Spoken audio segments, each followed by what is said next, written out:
Night டின்னருக்கு என்ன செய்யலான்னு யோசிச்சேங்க. சரி மாவு இருந்துச்சு. சரி அதை வச்சு தோசையோ இல்லை இட்லியோ சுட்டுக்கலாம்.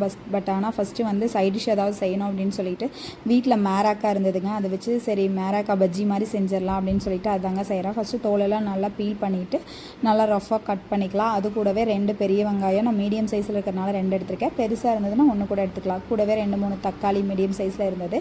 இப்போ வீட்டில் அரைச்ச கொஞ்சோண்டு குழம்பு மிளகாத்தூள், மல்லித்தூள், அதுக்கப்புறம் வரமிளகாத்தூள், மஞ்சத்தூள், உப்பு இதெல்லாம் ஆட் பண்ணிக்கலாம். நீங்கள் வேணும்னா கொஞ்சமாக கரம் மசாலா கூட ஆட் பண்ணிக்கலாம்.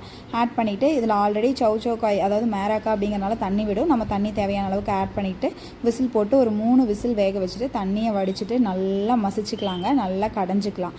இப்போ நமக்கு எந்த அளவுக்கு நைஸாக கடையணுமோ அந்த அளவுக்கு கடைஞ்சிக்கலாம்.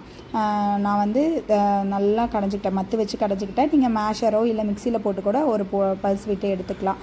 அதுக்கப்புறம் ஃபைனலாக ஒரு தாளிப்பு நிறைய தேங்காய் எண்ணெய் விட்டு கொஞ்சமாக சீரகம், கருவேப்பிலை இது மட்டும் நல்லா தாளித்து கொட்டிட்டிங்கன்னா சூப்பராக கமகமன் இருக்குங்க.